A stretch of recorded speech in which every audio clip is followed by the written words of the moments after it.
क्या राम के वंशज हैं गौतम बुद्ध? गौतम बुद्ध का जन्म ईसा से 563 साल पहले नेपाल के लुम्बिनी वन में हुआ। उनकी माता कपिलवस्तु की महारानी महामाया देवी जब अपने नहर देवदह जा रही थीं, तो उन्होंने रास्ते में लुम्बिनी वन में बुद्ध को जन्म दिया। कपिलवस्तु और देवदह के बीच नौतनवा स्टेशन से 8 मील दूर पश्चिम में रुक्मिंदेई नामक स्थान के पास उस काल में लुम्बिनी वन हुआ करता था। उनका जन्म नाम सिद्धार्थ रखा गया। सिद्धार्थ के पिता शुद्धोदन कपिलवस्तु के राजा थे और उनका सम्मान नेपाल ही नहीं समूचे भारत में था। सिद्धार्थ की मौसी गौतमी ने उनका लालन पालन किया, क्योंकि सिद्धार्थ के जन्म के 7 दिन बाद ही उनकी मां का देहांत हो गया था। गौतम बुद्ध का मूल नाम सिद्धार्थ है। गौतम उनका गोत्र था। शाक्य वंश में जन्मे सिद्धार्थ का 16 वर्ष की उम्र में दंडपाणी शाक्य की कन्या यशोधरा के साथ विवाह हुआ। यशोधरा से उनको एक पुत्र मिला जिसका नाम राहुल रखा गया। बाद में यशोधरा और राहुल दोनों बुद्ध के भिक्षु हो गए थे। सिद्धार्थ के पिता का नाम शुद्धोदन और शुद्धोदन के पिता का नाम शाक्य था। प्राचीन भारत में शाक्य नाम का एक जनपद था जिसमें कई छोटे बड़े राजाओं का राज्य था। कहते हैं कि शाक्यों की जनसंख्या उस काल में 10 लाख के लगभग थी। उनकी राजधानी कपिलवस्तु थी। उनका राज्य नेपाल की तराई में पूरब से लेकर पश्चिम में लगभग 40 मील तक फैला था। क्या गौतम बुद्ध के पूर्वज प्रभु श्री राम हैं? कुछ लोग कहते हैं कि श्रीमद् भागवत महापुराण और विष्णु पुराण में हमें शाक्यों की वंशावली के बारे में उल्लेख पढ़ने को मिलता है। कहते हैं कि राम के 2 पुत्रों लव और कुश में से कुश का वंश ही आगे चल पाया।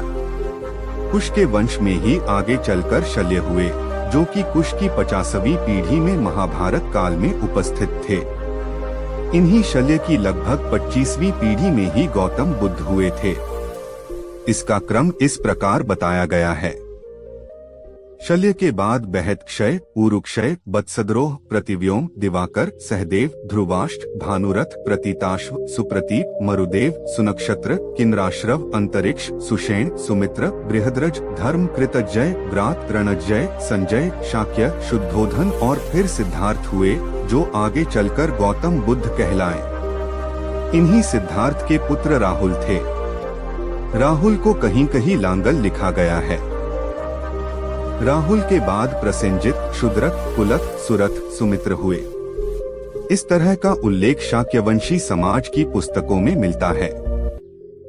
शाक्यवार समाज भी ऐसा ही मानता है। राम के दोनों पुत्रों में कुश का वंश ही आगे बढ़ा, तो कुश से अतिथि और अतिथि से निष्धन से, नभ से, पुंडरीक से, क्षेमंधवा से, देवानीक से, अहीनक से, रुरु से, पारियात्र से, दल से, छल से, उक्त से, वजरनाभ से, गण से, व्युषिताश्व से, विश्वसह से, हिरण्यनाभ से, पुष्य से, ध्रुव संधि से, सुदर्शन से, अग्रिवर्ण से, पद्मवर्ण से, शीघ्र से, मरु से, प्रयुश्रुत से, उदावसु से, नंदीवर्धन से, सकेतु से, देवरात से, बृहदुक्त से, महावीर्य से, सुधृति से, धृष्टकेतु से, हर्यव से, मरु से, प्रतींधक से, कुतिरक से, देवमीर से, विबुध से, महाधृति से, कीर्तिरात से, महारोमा से, स्वर्णरोमा से और ह्रस्वरोमा से सीरध्वज का जन्म हुआ। कुश वंश के राजा सीरध्वज को सीता नाम की एक पुत्री हुई। सूर्यवंश इसके आगे भी बढ़ा, जिसमें कृति नामक राजा का पुत्र जनक हुआ, जिसने योग मार्ग का रास्ता अपनाया था।